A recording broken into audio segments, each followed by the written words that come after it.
All right, welcome. Today we're going to break down a really cool leadership framework from an organization called Unity Recovery. And what's great about it is that it's not just some high-level theory, it's actually super practical. It's designed to fix some of the biggest headaches in management, things like burnout and feeling like you're always putting out fires. So let's dive in and see how it all works. So let's kick things off with a question I think we've all asked ourselves at some point, whether we're an employee or a manager.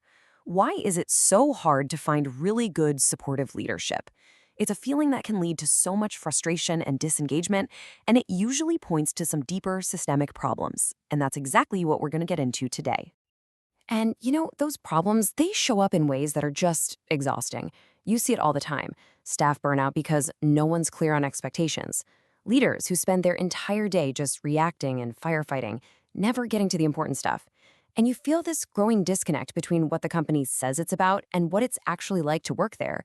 It's inefficient, it's demoralizing, and honestly, it doesn't have to be that way. What we're really talking about here is a kind of modern leadership crisis. The default setting for so many organizations just becomes reaction. We're constantly reacting to what's urgent, which means the important stuff, the strategy, the development, the creative thinking, it all gets shoved to the side. This whole framework is about flipping that script and moving from a reactive mindset to a proactive one. So where do we start? Well, the whole solution begins with a pretty huge shift in how we think about leadership. It's basically about taking that classic top-down pyramid of authority and flipping it completely upside down. The guiding philosophy behind this entire model is called servant leadership. Okay, and this is the key, right? A lot of people think leadership is about having authority, being in control. Servant leadership completely flips that idea. A servant leader's main job isn't to be the boss. It's to be an enabler. Your job is to clear roadblocks, get your team the resources they need, and support them in reaching the team's goals. Yeah, this slide really nails the difference. So on one side, you've got that classic hierarchy where everyone serves the person at the top. But then look at the other side. That pyramid is totally flipped.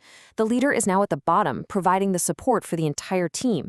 In this model, the leader goes from being a director to being like the foundation for the whole team. It's a huge change in purpose.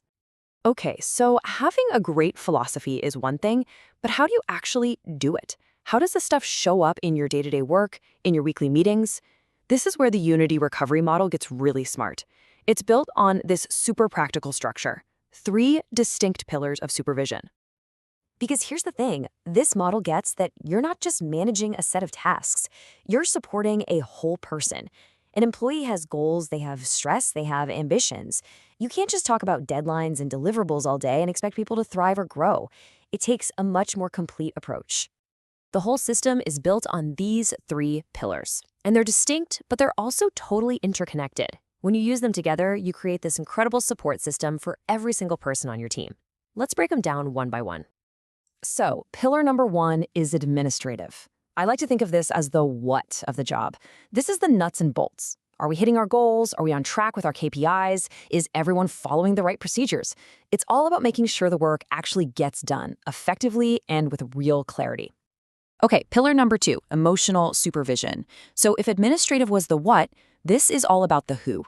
This is where you check in on your team member as a human being. How are you doing? How's your stress level? Do you feel supported? This is huge. This is the stuff that actually prevents burnout and builds the kind of trust you need for a team to do its best work.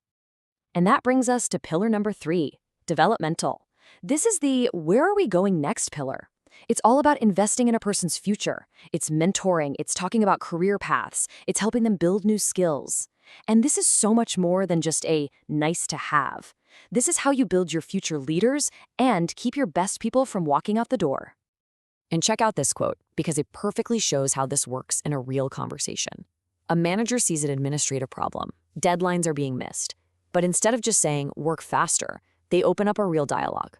Are the deadlines the problem, or is our process broken? Right there, they're touching on all 3 pillars at once. It's collaborative, not confrontational. All right, so we have this great philosophy. We have the 3 pillars. But for it to really work at scale, it needs some structure. It needs some scaffolding to hold it all together.